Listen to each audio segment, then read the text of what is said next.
2002 Audi S4 2.7T twin turbo. This is the B5, last year of this automobile, and then of course in 2003 there was no S4. Nice ride, owns it quite a long time now, about 4 years. Barely put any miles on it, to be honest. It has 237,000 miles, very low mileage when you think about it. And I put probably 3,000 or 4,000. You know what, I gotta check. I think I only put 3,000 miles on it within that time. Has Bridgestone Blizzaks on it. Never changed them. Came with it, just never changed them. They're in great shape. I really do not drive it. 255 45 17s. So that's why I was like, I just never. I had bought a set of wheels for it, an extra set, a summer set. And what happened was, one of my clients did a terrible job redoing the alloy wheels. It was a different color than the cap, so I ended up selling them. But it was my intention. But then again, like I said, I really do not drive it. Great in the snow, of course, with 50/50 Quattro all-wheel drive. Calipers are painted in like a caterpillar yellowish color. That scheme looks pretty good. That's just a sunshade there. Actually, an Audi bag is right there. I mean, just nobody ever really sat back there. Previous owner, very anal like myself. He is a pilot of like a G6, something like that, you know, like a private plane. And he bought it new, did everything, kept up on the mileage, I mean on all the service, you name it. Oh my god, when I purchased it, timing belt was just done, transmission was just done, some stuff from the exhaust, the oil, I believe, was done. I have so many records. I have a binder fill. I'll go through that in the next video. So what did he do? He did I guess like a little stage one, runs about 14 pounds of boost, and all computers in here somewhere, and just the catback exhaust. Yes, it's Tiptronic. Well, why would you go with Tiptronic? Well, reason being is because I don't like the way these drive in stick shift. I really don't. Never have. I'm a big Audi guy, driven thousands of Audis. That's right, thousands.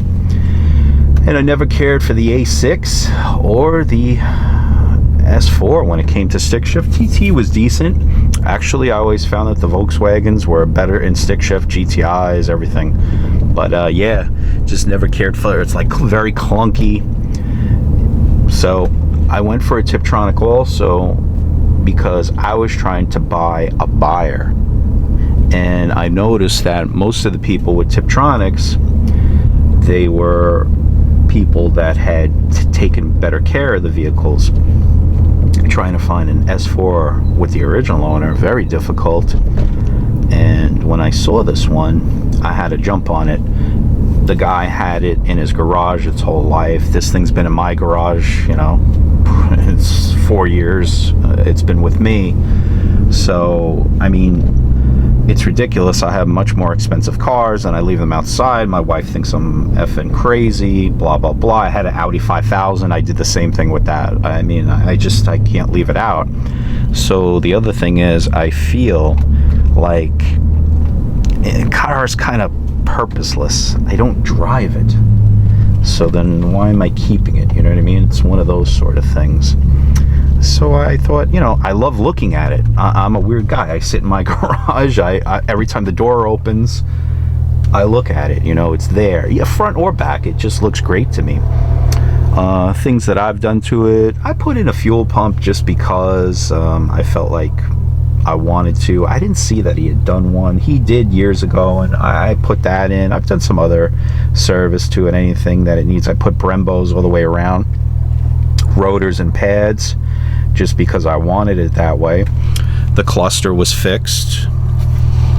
What else? Everything works. Yeah, I mean, AC works, heat works, heated seats work.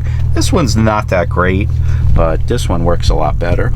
There's actually no rips or tears in the seats, which is quite amazing on these Recaros when you think about it, because they're always destroyed. Boost nice, you know, you hear it, it's amazing, it really does. And the thing is, with the Tiptronic, you have it on the steering wheel, you have it there, it's pretty cool. Yeah, she, you know, she goes, it's not like a killer or anything like that, but it really wasn't meant to be. So the previous owner, all the mileage came from driving up 287 to the Turnpike. He lived in very South Jersey, almost on the border of where PA is. Where very nice area, really nice. And he would drive up to Teterboro to pick up the private plane and, you know, take these people, these rich people, wherever they wanted to go. So what happened was the rich people ended up moving to Florida, so he actually tagged along with them, and that's why he ended up selling the car. He had a Q5 too, which was really nice that he used. But in his garage, he actually had a lift, and he had a Boss Cobra in there too, a blue one, really nice car. But the guy was like super anal. So when I went on the test drive too, my friend Vinny, the neighbor, he told me, he says, the neighbor came by, he says, listen, I don't know if your friend's buying that car, but just to let you know, that guy he's crazy. He's just an anal guy. Like, you have no idea how he is with cars and blah, blah, blah. I mean, pilots are that way. You know, pilots are very structured. Everything has to be checked out. Everything has to be perfect. I'm like that. You know, I'm no pilot, but I warm this car up. No doubt about it. No matter what, I warm it up. I know how 2.7s are. I've owned the all-road with running 25 pounds of boost, all RS4'd out. Probably had like 500 horsepower. So I know the drill. And when I actually stop the car, what I do is I open up the hood. I let the heat out. During the summertime, I take off it's a little trick just to kind of cool it off a little bit. There's a rubber piece in there for the hood. I take that off just to let more airflow come up through the windshield wipers. And then towards the, what do you call it, in the winter, I put it back on. Actually, it's on right now because I haven't driven it or whatever. I you know, if I was driving it during the summer, I would take that piece off. Anything to kind of let it cool down. The, what do you call it, also works too. The after run water pump. I mean, everything's just working. All right. Next video will be on a lot of the service and all the stuff that I have for it. All right, let's go over some of the records. So, has the old brochure to it.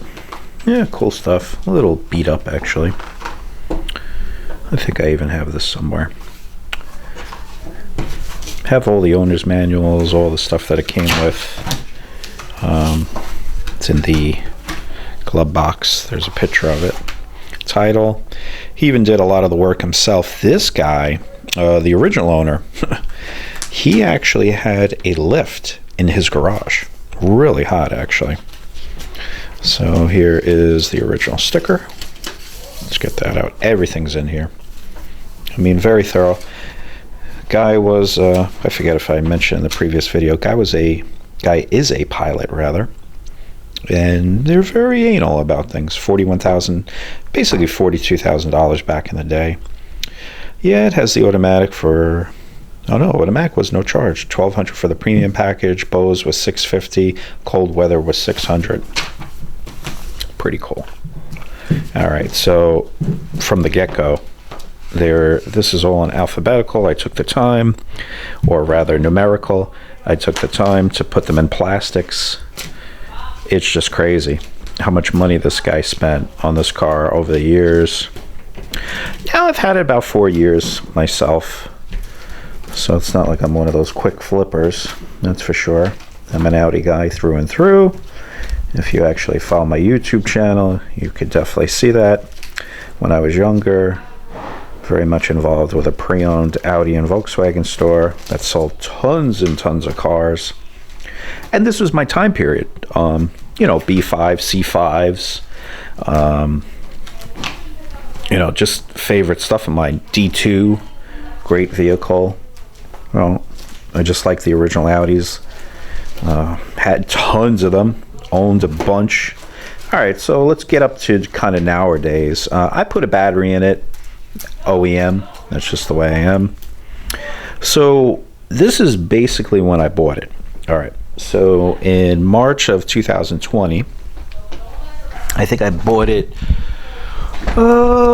in July or June of that year.